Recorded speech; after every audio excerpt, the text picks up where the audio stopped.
Olá! No Justiça Legal de hoje você vai conferir no quadro Isso é Legal uma matéria sobre a nova geração de circos e como eles se adaptaram aos tempos atuais. No quadro Entrevista, recebemos o desembargador Sidney Eloy Dalabrida, que fala sobre o Conselho de Segurança Institucional do Tribunal de Justiça de Santa Catarina. Acompanhe também as notícias que foram destaque no Judiciário Catarinense. E a partir de agora, você vai ver como foi a cobertura da campanha Justiça pela Paz em Casa, que aconteceu em todo o estado. A solenidade de encerramento da Semana da Paz em Casa, em Santa Catarina, revelou um dado positivo para os catarinenses. O Tribunal de Justiça conseguiu acelerar o julgamento dos processos relacionados aos crimes de violência contra a mulher no estado. Foram, ao todo, 1.215 processos, 232 medidas protetivas, 183 sentenças de conhecimento com mérito de violência doméstica, 8 sentenças de conhecimento criminais sem mérito em feminicídio, 560 audiências preliminares e de instrução, 607 despachos deferidos, 8 sessões de júri e 76 apelações criminais. O resultado ficou acima da expectativa da Coordenadoria Estadual da Mulher em Situação de Violência Doméstica e Familiar do Poder Judiciário, que esteve à frente do trabalho. Nós temos tido, assim, N casos, né, de feminicídios, que antes, eu acho, talvez até que eu não acredito assim, que teve um aumento significativo. O problema é que ficava na obscuridade, que eles eram tidos como homicídios normais e normalmente caíam na vala comum para serem investigados e normalmente nunca terminava essa investigação. Hoje não, hoje eles já são, né, registrados como feminicídios e diante desse movimento total da nação, de todos os segmentos da sociedade, enfim, né, de todas as instituições, houve essa divulgação maior. O evento, sediado na Sala de Sessões Ministro Teori Zavascki, em Florianópolis, contou com a palestra de abertura sobre a violência psicológica contra a mulher, proferida pela juíza Ana Luísa Schmidt Ramos. De acordo com a magistrada, dados da Organização Mundial de Saúde revelam que só em 2014 foram mais de 45 mil relatos. O problema é quando o medo se transforma em silêncio. A violência ela é tão sutil, ela é tão naturalizada que a pessoa que está sofrendo esse tipo de violência psicológica não se dá conta de que isso é uma violência. E às vezes isso precisa ser assinalado por um profissional ou por alguém do convívio da pessoa de que ela está sendo sim vítima de uma violência. A palestrante Fernanda Fontoura conta que já sofreu violência psicológica e física. A terapeuta falou sobre a importância de ter coragem para resgatar o poder feminino. Precisei buscar terapia, formas de cura. Eu viajei muito para procurar formas de cura e hoje o que eu faço é oferecer essas curas, essa transformação que eu passei para outras mulheres. Uma pesquisa sobre homicídios conjugais na Grande Florianópolis foi apresentada pela professora da Universidade Federal de Santa Catarina, Ana Laura Tridapalli. De acordo com ela, 51 casos foram analisados em um período de 10 anos. O dado mais alarmante é que estes crimes ocorreram após a ameaça de separação.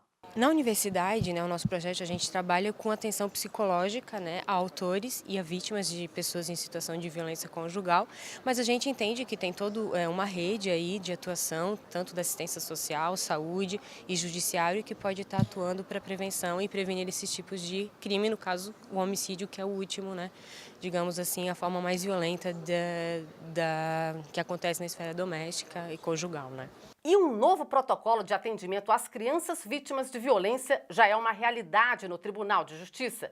Trata-se de um projeto piloto de capacitação dos servidores. Estamos realmente num empenho muito grande de capacitar aqueles colegas que estão à frente de realizarem essa entrevista com as crianças, A partir do momento que surge uma denúncia, essas crianças precisam ser ouvidas e esses profissionais, esses colegas precisam estar devidamente capacitados, sabendo o que fazer, o que não fazer para poder acolher essa criança e obter dados fidedignos. Esta já é a 11ª campanha Justiça pela Paz em Casa do Conselho Nacional de Justiça, em parceria com os tribunais de justiça de todo o país. O objetivo é garantir a eficácia da Lei Maria da Penha, criada em 2006, para punir com mais rigor os agressores de casos de violência doméstica e familiar.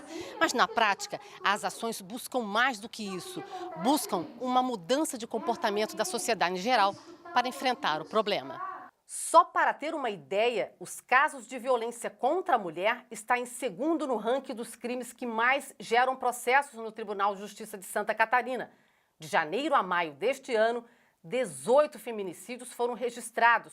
Mais de 10 mil mulheres sofreram ameaça de morte. Mais de 5 mil foram agredidas e 317 foram estupradas. Para o presidente da Corte Estadual, desembargador Rodrigo Colasso, a magistratura catarinense está a cada ano mais consciente da importância e trabalhando na celeridade dos processos relacionados à violência doméstica e familiar. Eu acho que isso é repetição dessa campanha, tem levado uma conscientização maior. Até quero aqui parabenizar todos que participaram, porque a gente observa cada vez mais pessoas conscientes desse grave problema que afeta a sociedade brasileira.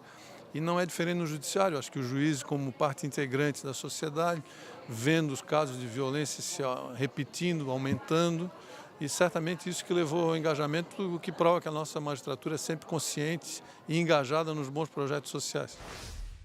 Entre os 10 estados brasileiros com maior número de presos, Santa Catarina é o 9º colocado no ranking. Possui hoje pouco mais de 20 mil detentos, ou seja, 3,39% da população carcerária do país. Os dados são do recém-implantado Banco Nacional de Monitoramento de Prisões, divulgado através do Conselho Nacional de Justiça. O trabalho contou com o auxílio do Tribunal de Justiça de Santa Catarina em seu desenvolvimento na condição de Estado piloto, ao lado das justiças de São Paulo e Roraima. Para o magistrado, o desembargador Leopoldo Augusto Brigman, o banco de monitoramento representa um grande avanço na elaboração de políticas públicas para enfrentamento das questões ligadas ao sistema prisional do país. Segundo Brigman, abre caminho para melhor fiscalizar e compreender a política penal e favorece a formulação de projetos a partir de dados e subsídios técnicos. A assessoria de precatórios do Tribunal de Justiça de Santa Catarina, que é vinculada ao gabinete da presidência, vem sendo referência entre os tribunais pelo país. O Núcleo de Precatórios do Tribunal de Justiça de Pernambuco veio a Santa Catarina conhecer o modelo adotado pela administração do Estado nesta questão. As autoridades do Judiciário pernambucano buscam introduzir a excelência na gestão dos precatórios, com planejamento e automação. Os gestores de Pernambuco reconhecem em Santa Catarina o trabalho de referência em organização administrativa, produtividade e eficiência, resultando em celeridade nos pagamentos dos créditos dos precatórios, sem perder de vista a segurança. Os pernambucanos ressaltaram ainda o quadro de pessoal que conheceu, enxuto e suficiente para uma boa prestação de serviços. Outras comitivas de tribunais estaduais planejam visitas com a mesma finalidade. Considerado um dos principais cases da justiça catarinense, reconhecido não só no estado, como também em âmbito nacional, o Instituto Paternidade Responsável chega aos 14 anos de existência. O programa consiste em uma das principais esperanças para crianças, jovens e adultos, que possuem em seu registro apenas o nome materno. Em Lages, por exemplo, o Instituto atende aproximadamente 300 famílias por ano, com 120 reconhecimentos de paternidade em média anuais. Dentre os objetivos do programa está o de auxiliar todas as pessoas, independentemente da idade, mas que procuram o serviço do Instituto, tendo como requisito básico o fato da pessoa estar registrada somente no nome da mãe. Ao longo destes anos, os benefícios do trabalho do projeto desenvolvido pela equipe da comarca de Lages foram levados para outras regiões do país, transformando-se no modelo de justiça cidadã no Brasil. Além dos aspectos sociais, o programa agora gera reflexos também na economia dos municípios onde funciona, pois além do trabalho de reconhecimento, as mães são instruídas a planejar melhor a vida e não ter uma segunda gravidez sem a participação do pai. O grupo de trabalho que estuda a redefinição estratégica das divisões de tramitação remota, as DTRs, no Poder Judiciário, vem discutindo em reuniões o processo e a padronização de procedimentos. O objetivo é propor um novo modelo que apresente melhores resultados ao jurisdicionado. O trabalho deve englobar as 4 DRTs hoje em funcionamento, de execuções fiscais, execuções penais, direito bancário e direito penal. Os estudos devem ser estruturados em um núcleo de estudos e pesquisas no âmbito da Academia Judicial. A expectativa é a revisão do atual modelo em decorrência da constatação de que algumas unidades criadas apresentam bons resultados, enquanto outras não atendem às suas funções. As DRTs trazem o conceito de cartório em nuvem, que permite a pessoa se conectar e já estar apta a trabalhar no sistema. Atualmente, as divisões atendem cerca de 325 mil processos. A reforma proporcionará o aperfeiçoamento da estrutura organizacional, assim como a definição de um modelo que reflita de forma efetiva na atividade fim e, por consequência, traga benefícios ao judiciário catarinense. Com a proibição de animais em circos, os espetáculos pelo Brasil tiveram que se adaptar a essa nova realidade. E a nossa equipe foi conferir as atrações de um dos circos mais famosos do país e ver qual a opinião do público e também dos artistas em relação a esse tema. Acompanhe tudo isso agora no quadro Isso é Legal.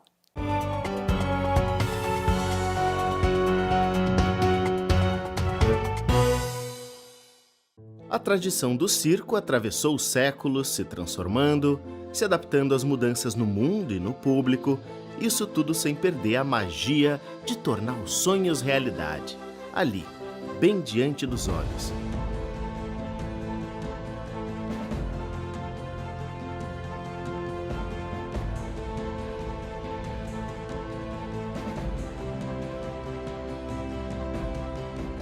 O espetáculo conta uma história bacana de uma criança que está no teu quarto, prestes a dormir, aí ela está sem sono, daqui a pouquinho ela dorme e ela sonha, ela entra dentro de um mundo, ela entra dentro de uma história que é o sonho vai começar, ou seja, ali, que é a personagem principal do espetáculo, essa menininha, ela dorme e ela acorda com o palhaço, o mágico e um mundo encantado em volta dela. E ela participa de todos os números, ela interage com o público e com todo o espetáculo contando essa história. Mas para chegar até aqui, a arte circense teve que se adaptar.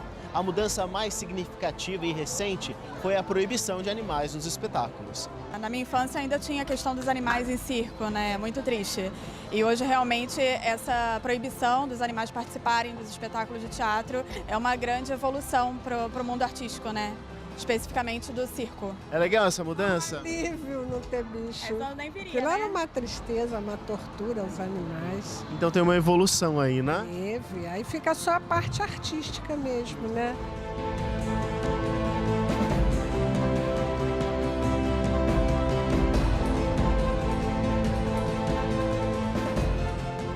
É mais um show, assim, mais um espetáculo mesmo, assim, né? Com brincadeiras, músicas e sempre uma sequência, assim, né? Bacana, bacana. Porque assim não tem a parte dos animais, né? Preserva os animais e tal. E fica uma coisa mais teatral, né? Eu morria de medo de bicho. Então, um circo sem animais é o lugar perfeito para mim.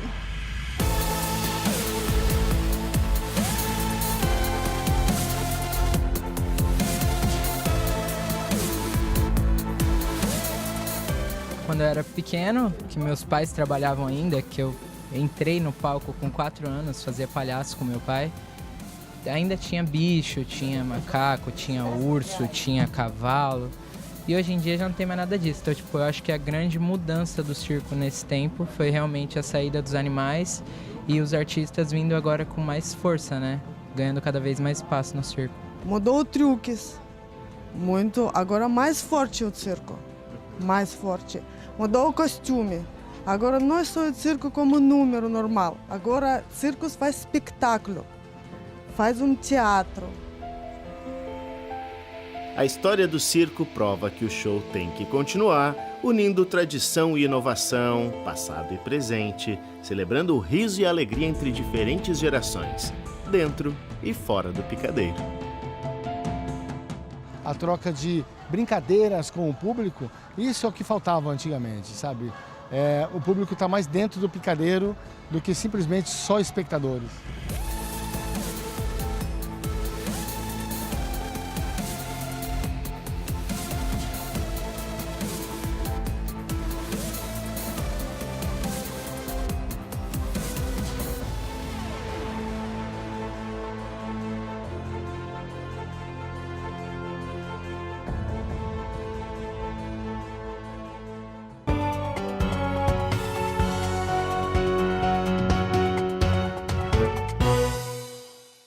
E a seguir, no próximo bloco, no quadro Entrevista, o nosso convidado é o desembargador Sidney Eloy da Labrida, que veio conversar com a gente sobre o Conselho de Segurança Institucional do Tribunal de Justiça de Santa Catarina. É rapidinho, logo depois do intervalo. A gente volta já já.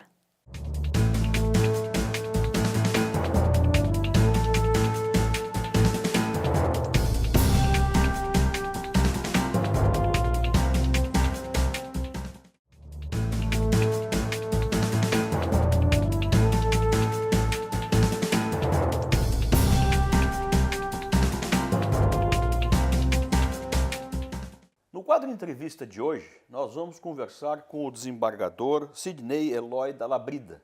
O nosso tema de hoje é a segurança institucional do Tribunal de Justiça catarinense.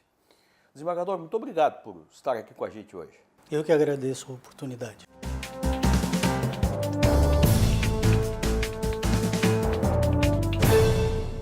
Desembargador, o que consiste a segurança institucional do Judiciário catarinense?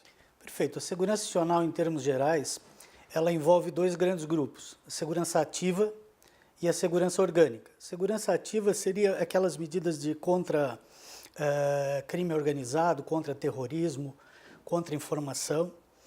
E um outro grupo que é a segurança orgânica, que nos diz mais respeito, que é a segurança da instituição e dos seus membros. Ela envolve aí um bloco de medidas muito grandes que tem por objetivo prevenir ações, ameaças que possam afetar de qualquer modo a instituição ou os seus membros, inclusive no que pertine à reputação e à imagem.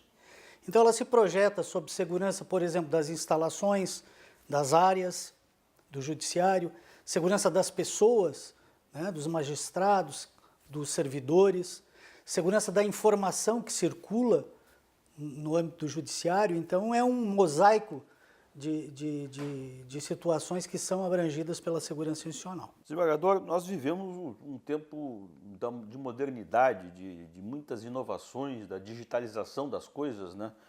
Neste terreno da segurança institucional, há novidades que este setor tem que acompanhar? Não há dúvida. Nós estamos cada vez mais expostos, né, a uma série muito dinâmica e vasta de ataques no âmbito cibernético. Então, há aí a necessidade de se desenvolver e de estar atento à modernização dos programas de proteção. Mas o que é interessante, isso já era dito por um dos maiores hackers mundiais, que dizia que a maior proteção que se faz não é em relação a sistema e a programas de proteção, mas é do envolvimento da pessoa de tomar certas medidas, certos de cuidados. Por isso que se diz que o elo mais importante da cadeia de segurança é o próprio cidadão, né? E não necessariamente programa de combate à invasão.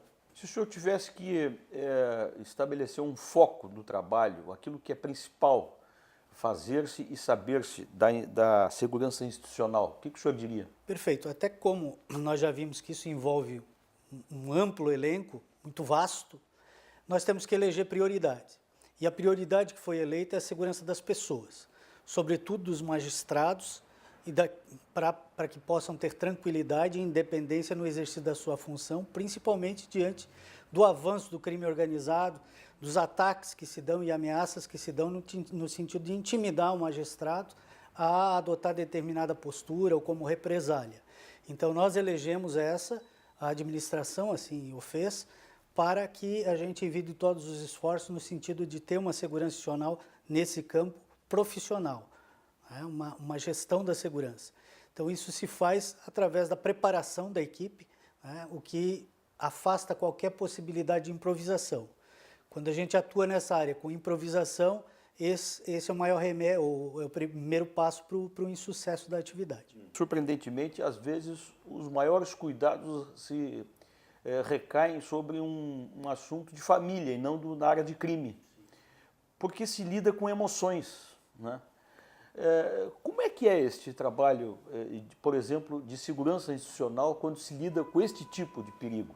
Na verdade, a segurança deve estar preocupada sempre que houver uma situação de vulnerabilidade ou de risco concreto, independentemente da área onde ele atue. É verdade, não se pode mensurar dizendo ou estabelecer que uma área, o juiz está mais exposto, né, à prática de um atentado de ameaça que outra, porque, por exemplo, ao contrário do que a gente possa imaginar, não é a área do crime organizado aquela que tem demonstrado o maior número de juízes sob proteção no país, e sim aqueles que atuam, por exemplo, na área, seja na área de família ou na área da moralidade administrativa. Então isso independe, quer dizer, pode ser um juiz que esteja atuando numa ação possessória, que uma das partes revoltadas resolva naquela situação, né, praticar um atentado ou uma ameaça. Por isso a equipe tem que estar pronta, né, para reagir, para tomar as medidas de proteção e de contra-inteligência que são necessárias. E aí, tocando nesse ponto da preparação, é que é importante, não basta não só o serviço de recrutar pessoa capacitada, mas de manter esse pessoal preparado. Então toda essa equipe já veio com certo nível de conhecimento nessa área, mas foram agora todos capacitados em proteção avançada e extração de autoridade em situação de risco, né, cursos de proteção avançado de autoridades, que se chama de dignitários, enfim. Não basta ser policial para atuar nesse ramo, tem que estar voltado e preparado para esse trabalho especificamente. Quem compõe o quadro de servidores nesta função de segurança institucional? Na verdade, nós temos uma divisão que é de inteligência, que é produção do conhecimento para assessorar o decisor, porque toda atividade, por exemplo, de proteção do juiz tem que estar subsidiada por um conhecimento, para leitura de cenário, para ver quem é o alvo, identificação de rota de fuga, enfim. Então há uma área de inteligência e também bastante especializada na questão do crime organizado, que é comandada por um delegado de polícia e por agentes, analistas de inteligência. E uma área de contra-inteligência, que é comandada por um coronel e por policiais, e que é composta por outros policiais que foram recrutados para essa atividade e que daí foram preparados para isso. Sim. E temos no Conselho Superior 2 servidores também que atuam, 2 servidores do Judiciário. Eles fazem capacitação externa em algum outro órgão federal ou até internacional? Veja bem, esse é um trabalho inovador aqui no Tribunal de Justiça. Não havia até o início desse ano nenhuma atividade de segurança institucional realizada no âmbito do Judiciário. Então nós estamos implementando isso, né? E já fizemos um programa de capacitação permanente, de treinamento permanente, e isso agora, a partir de agora, nosso objetivo é inclusive prepará-los, realizando cursos em outros estados, enfim. Há uma preocupação, então, em tornar essas capacitações, estes cursos periódicos, né? Periódicos. Isso, o programa que nós apresentamos justamente já prevê isso e foi aprovado nesse sentido. Isso foi colocado como uma das vigas mestras para se ter sucesso. Nós temos que ter capacitação constante e treinamento constante. Como é que é encarado, desembargador, de um magistrado, um servidor mesmo, que não tem aptidão para esse tipo de tarefa, né? Que não é exatamente a sua tarefa número 1, né?